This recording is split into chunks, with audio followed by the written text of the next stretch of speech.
पूज्य माता और बंधुओं, अनादिकाल से दो रास्ते परमात्मा की प्राप्ति के चले आ रहे हैं। एक नीति का रास्ता है जिसे हम संन्यास मार्ग कहते हैं, और ये रास्ता बहुत पुराना है, बहुत पुराना रास्ता है। हमारे देश में बहुत ऊंचे ऊंचे संत महात्मा हुए जिन्होंने समय समय पर आकर हमारे देश और धर्म की रक्षा की। नीति का रास्ता बहुत छोटा रास्ता है। इसमें समय कम लगता है। नीति के रास्ते का साधक हर वस्तु का त्याग करता चला जाता है। ऐसा व्यक्ति घर बार छोड़ता है, बीवी बच्चे छोड़ता है, धन दौलत छोड़ता है और संसार की हर वस्तु का त्याग कर संन्यास ग्रहण करता है। संन्यास लेने के बाद उसका जीवन बदल जाता है। उसका एक ही लक्ष्य रह जाता है, वह परमात्मा की प्राप्ति। दुनिया के सारे काम उसके लिए समाप्त हो जाते हैं। यदि ऐसा साधक सच्चे हृदय से परमात्मा में लगे तो कोई शक नहीं कि उसे अपने रास्ते पर सफलता प्राप्त न हो। लेकिन मेरे कह देने से कि रास्ता छोटा है, कोई भाई बिना सोचे समझे इस रास्ते में कूद ना पड़े, इस रास्ते को अपना न ले। इस रास्ते की कठिनाइयां मैं आपके सामने रखूंगा। सबसे बड़ी बात, शरीर से त्याग करना आसान है, लेकिन सच्चा संन्यास जब तक प्राप्त नहीं होता, जब तक मन से त्याग नहीं हो जाता। मुझे इस विषय पर अपने सद्गुरुदेव परम संत महात्मा श्री यशपाल जी महाराज का एक अनुभव याद होया, जो मैं आपके सामने रखूंगा। एक बार वो जबलपुर से मुरादाबाद जा रहे थे। रास्ते में प्रयागराज का स्टेशन पड़ा। उन दिनों कुंभ का मेला समाप्त हुआ था। जब गाड़ी स्टेशन पर पहुंची तो देखा स्टेशन पर बहुत भीड़ है। ये भीड़ एक महात्मा जिनको अवधूत कहते थे छोड़ने आई हुई थी। गाड़ी आई, जय जयकार हुआ। इत्फाक से, परमात्मा की कृपा से ये जो महात्मा थे उसी डिब्बे में चढ़े जिसमें इसके सद्गुरुदेव जी बैठे हुए थे, और आपके सामने की सीट खाली थी, उसी पर आके विराजे। जब गाड़ी चली और कुछ आगे निकल गई तो आपके साथ बातचीत शुरू हुई। बातचीत के दौरान इस सेवक के गुरुदेव जी ने आपसे एक ही प्रश्न किया, और वो ये था कि क्या आपको संन्यास लिए कितना समय हो गया? उत्तर मिला 14 वर्ष। उसके बाद महाराज जी ने दूसरा प्रश्न किया, और वो ये था कि क्या जब संन्यास लिया तो आप गृहस्थी थे या सन्यासी? उन्होंने उत्तर दिया, मैं गृहस्थी था, मेरे स्त्री और 2 बच्चे थे। बातचीत होती रही। उसके बाद सेवक के गुरुदेव जी ने फिर एक प्रश्न किया कि महाराज एक प्रश्न और करना चाहता हूं जिज्ञासावश, कि जब आपने संन्यास लिया तो आप गृहस्थी थे, और मैं और कुछ आपसे पूछना चाहता हूं, और ये आप मुझे आशीर्वाद दें, क्षमा करें कि इस मेरे प्रश्न से आप नाराज नहीं होंगे, तभी वह प्रश्न किया जाए, अन्यथा नहीं। आगे कहा कि मैं किसी के हृदय को दुखाना नहीं चाहूंगा। महाराज जी चुप हो गए और ध्यान में चले गए। फिर कुछ देर बाद आपने कहा, आप कुछ पूछना चाहते थे, आपने पूछा नहीं। फिर महाराज जी ने अपनी बात दोहराई कि यदि आप वायदा करें कि इस टेढ़े प्रश्न से आप नाराज नहीं होंगे तभी प्रश्न किया जाए। वो बोले कि मैं नाराज नहीं होऊंगा। तब गुरुदेव जी ने आपसे तीसरा प्रश्न किया और यह था, क्या अभी भी आपको अपने बीवी बच्चों की याद आ जाती है? यह प्रश्न सुनकर वो खामोश हो गए और ऐसा महसूस हुआ कि ध्यान में चले गए। कुछ समय बाद आंखें खोली और कहने लगे कि बच्चा, सच यही है कि आज भी मुझे अपने बीवी बच्चों की याद आ जाती है, और ख़ास तौर से जब मैं अपने गांव के पास से निकल जाता हूँ जहाँ का मैं रहने वाला हूँ, तो याद बिल्कुल ताज़ा हो जाती है कि ये मेरी बीवी, ये मेरे बच्चे, ये मेरा खेत, ये मेरा मकान। अब बच्चे बड़े हो गए, उन्होंने काम काज संभाल लिया। गुरुदेव जी ने आपके पैर छुए। वाकई में वो बहुत ऊंचे महात्मा थे, अवधूत थे, इसमें कोई शक नहीं। क्योंकि सन्यास लेते ही आश्रम बदल जाता है। सन्यास के अपने यम नियम हैं, कठोर तपस्या, ब्रह्मचर्य, आसन की सिद्धि, प्राणायाम। बहुत से लोगों से तो बनता नहीं, और जिनसे बनता है वह कठोरता से अपने मन को साधते हैं। लेकिन होता क्या है, कभी कभी हम लोग संसार से दुखी हो जाते हैं और अपना दुख सन्यासियों के पास जाकर कहते हैं कि महाराज हम दुखी हैं, चैन नहीं, कोई उपाय बतलाइए। ऐसी बात नहीं कहते, ईश्वर को याद करो, परमात्मा का ध्यान करो, इसी से सच्चा सुख और शांति मिलेगी। और हम करते भी हैं, पर हो नहीं पाता तो मजबूर होके चले जाते हैं। कहते हैं महाराज बनता नहीं। कोशिश तो बहुत करते हैं, प्रयत्न करते हैं, लेकिन ध्यान तो होता नहीं। तो अक्सर सुनने में आ जाता है कि ये रास्ता सन्यासियों का है, आप लोग तो गृहस्थी हो। तो सर्वसाधारण मनुष्य से कुछ अलग हो जाते हैं। सूक्ष्म अहंकार अंदर अंदर पैदा हो जाता है। अहंकार जहां है वहां परमात्मा नहीं। उसके बाद दूसरी बात यह है कि ज्यादातर व्यक्ति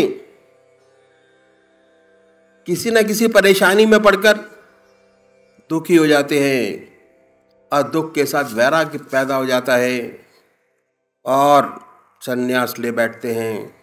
संन्यास लेने के बाद जीवन बदल जाता है। संन्यास के अपने यम नियम हैं, कठोर तपस्या, ब्रह्मचर्य, आसन की सिद्धि। बहुत लोगों से तो ये बनता नहीं। जिनसे बनता है वह कठोरता से अपने मन को साधते हैं। इस अभ्यास में दबाव रहता है और दबाव के कारण बहुत सी रिद्धियाँ सिद्धियाँ प्राप्त हो जाती हैं।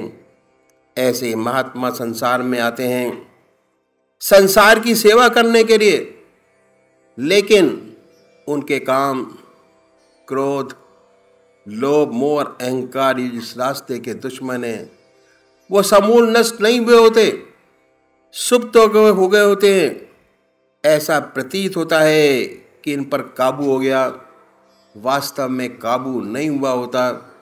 जब ऐसे लोग संसार में आते हैं संसार की सेवा करने के लिए, तो सुनाई पड़ता है कि भाई विख्यात सन्यासी महात्मा थे, अमेरिका चले गए। बहुत सी अनहोनी बातें सुनने को मिलती हैं।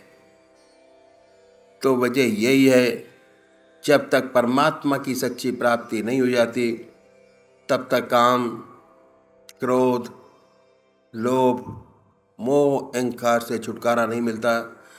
जिन्हें परमात्मा की प्राप्ति हो जाती है उनका इन पर नियंत्रण हो जाता है, ये उनके मित्र बन जाते हैं। ऐसा कोई उच्च कोटि का विरला होता है जो ऐसा होता है वह संसार का बड़ा कल्याण करता है, संसार से उसको बड़ा लाभ होता है। तो इस अभ्यास में दबाव शुरू से ही है। जैसे किसी स्प्रिंग को दबाकर रखे, दबा है, हाथ से छूटा, कहीं पर भी मार कर सकता है, मुंह पर लग जाए, माथे पर लग जाए, बिल्कुल यही दशा होती है। इस अभ्यास में दबाव है और दबाव की प्रतिक्रिया साथ साथ सामने आ जाती है। ये सारी बातें हैं, इन सबको सोच समझकर सन्यास के रास्ते में एक कदम रखना चाहिए। और खासकर उन लोगों को जिन्होंने गृहस्थ आश्रम में प्रवेश कर लिया है, उन्हें तो कभी सन्यास की बात सोचनी ही नहीं चाहिए। करोड़ पीछे एक दो नजर आते हैं, जैसे महात्मा बुद्ध गृहस्थी थे और घर छोड़ के गए, परमात्मा को प्राप्त किया, और जिन्होंने ईश्वर को प्राप्त किया, लेकिन 1000 पीछे 999 असफल होते हैं। ना उनकी दीन रहता है ना दुनिया। ऐसी बहुत सी घटनाएं सामने आई, सब में असफलता, ना इधर का रहा ना उधर का। सर्विस छोड़ी, बच्चे छोड़े, घर छोड़ा, कुछ ना कर पाया, बर्बाद हो गया। तो जिन्होंने गृहस्थ में पदार्पण कर लिया है, उन्हें 1000 बार सोचना चाहिए, उनके लिए ये रास्ता नहीं। जो बाल ब्रह्मचारी है, जिनका जन्म से ही संस्कार बहुत ऊंचा है, उनकी बात तो अलग है। उनके लिए तो सन्यास से बढ़कर और कोई दूसरा रास्ता नहीं। ऐसा व्यक्ति रास्ते में बहुत चमकेगा, करोड़ों का भला करेगा। ऐसी हमारी धारणा हो गई है कि हमारे पास कोई रास्ता नहीं। बहुतों की ये धारणा है, और बहुतों की ये धारणा है कि 55 से 58 साल तक तो अपना काम करें, और 58 साल के बाद जब रिटायर हो जाएंगे तब भगवान का नाम लेंगे। ये बहुत बड़ी भूल है। 58 साल के बाद रिटायर हो जाने पर कुछ नहीं होता, फिर भगवान का नाम नहीं लिया जा सकता। आदतें इतनी मजबूत हो जाती हैं कि आप उन्हें बदल नहीं सकते। शरीर भी जवाब देने लग जाता है, आप बैठ नहीं सकेंगे। ध्यान करने की बात तो अलग रही। तो ये भावना जो हमारे अंदर आ गई है, बड़ी गलत है। और अधिकतर लोगों की ये भावना है कि 58 साल के बाद पूजा पाठ करेंगे, परमात्मा का नाम लेंगे। अभी से भगवान का नाम लेकर क्या करना, बहुत गलत है। फिर नहीं होगा। जो कुछ बनेगा आज बनेगा, अभी बनेगा। तो ये गृहस्थियों का रास्ता ही बहुत पुराना है, जो मैं आपके सामने रखूँगा। इतना पुराना रास्ता, इतना ऊंचा रास्ता जिसे हमने भुला दिया। आपने राजा जनक का नाम सुना होगा। राजा जनक को विदेह कहते थे। कितना बड़ा महात्मा, कितना बड़ा ब्रह्मचारी हुआ, ब्रह्मज्ञानी हुआ। उसके जमाने के महर्षि अपने शिष्यों को उनके पास भेजते थे परीक्षा के लिए। अगर राजा जनक कह दे कि ब्रह्मज्ञानी है तो है, नहीं तो नहीं। वह राजा था और राज का कितना कार्यभार उनके ऊपर था, कितनी जिम्मेदारियां थी। सभी जिम्मेदारियों को भली भांति निभाते हुए एक राजा और ब्रह्मज्ञानी। हमारे पास तो जिम्मेदारियां बहुत कम हैं। जब एक राजा ब्रह्मज्ञानी हो सकता है तो आप हम क्यों नहीं हो सकते? जरूर हो सकते हैं। तो ये रास्ता भी बहुत पुराना है जो मैं आपके सामने रखूँगा। इसे कहते हैं इति मार्ग। इस रास्ते में हम अपने जीवन में एक चीज़ बढ़ाते हैं, घटाते नहीं। हम एक चीज़ बढ़ाते हैं, नीति नहीं करते। एक चीज़ अपनी जिंदगी में बढ़ाते हैं, वह क्या है? वह परमात्मा का नाम, अपने ईश्वर का नाम, अपने भगवान का नाम। और परमात्मा का नाम एक ऐसी बड़ी ज्योति है, अगर सच्चे तरीके से अपने मन में आ जाए, अंधेरे को अपने आप दूर करती चली जाती है। जहां प्रकाश है वहां अंधेरा नहीं। लाइट आई, अंधेरा गया। वाल्मीकि महर्षि उल्टा नाम जपते जपते इतने ऊंचे महर्षि हुए कि उन्होंने रामायण पहले लिख दी, घटना बाद में घटी, लिख दिया ऐसा ऐसा होगा, वैसा ही वैसा हुआ। तो भगवान का नाम जपते जपते, हृदय में लेते लेते इतना ऊंचा महर्षि अगर सच्चे तरीके से हृदय में जागृत हो जाए, अंधेरे को अपने आप दूर कर देता है। तो छोड़ना कुछ नहीं है। जो आज आपकी जिंदगी है उसमें एक चीज बढ़ाइए। हमारे इस रास्ते पे चलने वाले जो सद्गुरु हुए, एक के पीछे एक, उन्होंने परमात्मा को पाने के लिए, जीवन मुक्त अवस्था प्राप्त करने के लिए अपनी जिंदगी में बड़े कष्ट उठाए। उनकी जिंदगी बड़ी कठोर में थी और इतनी जिंदगी कठोर में होते हुए अपनी जिंदगी में जीवन मुक्त अवस्था की, जीवन मुक्त अवस्था प्राप्त करना हमारा लक्ष्य है। चाहे हम सन्यासी हो, चाहे हम गृहस्थी हो, चाहे किसी भी तरीके से क्यों ना जीवन मुक्त अवस्था प्राप्त करें, ज्ञान मार्ग से, कर्म से, ध्यान से, सन्यास से, गृहस्थ से जीवन मुक्त अवस्था प्राप्त किए प्राणी में दो विशेष बात पैदा हो जाती है। पहली है परमात्मा की याद निरंतर, भगवान का ध्यान निरंतर बना रहता है।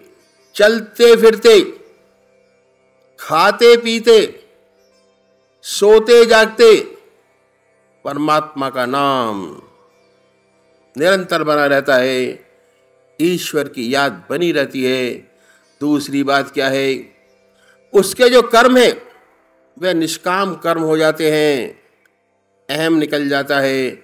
ये दो बातें हैं, उसे स्थित प्रज्ञ कहिए या जीवन मुक्त कहिए, वे पैदा हो जाती है।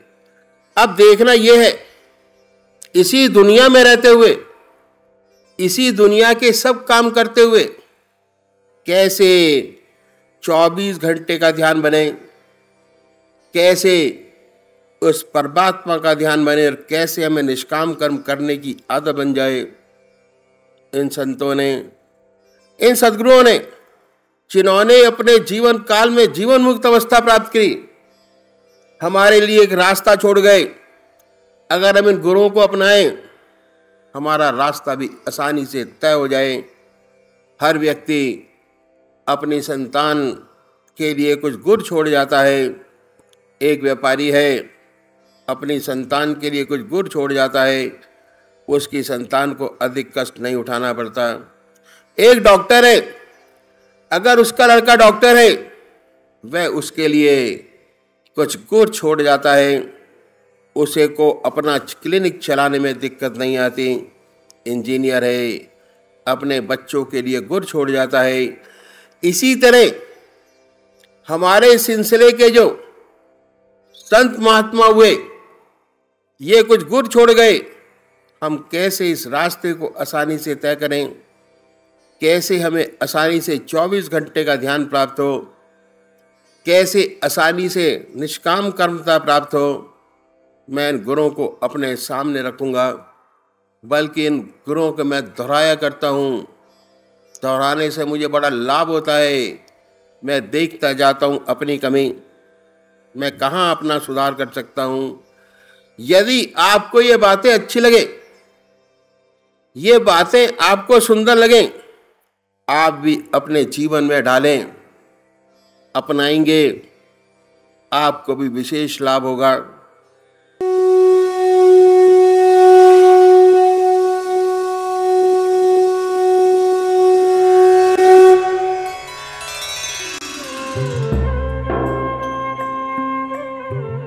ध्यान योग के कार्यक्रम आनंद योग से निशुल्क जुड़ने के लिए संपर्क करें 9810239677।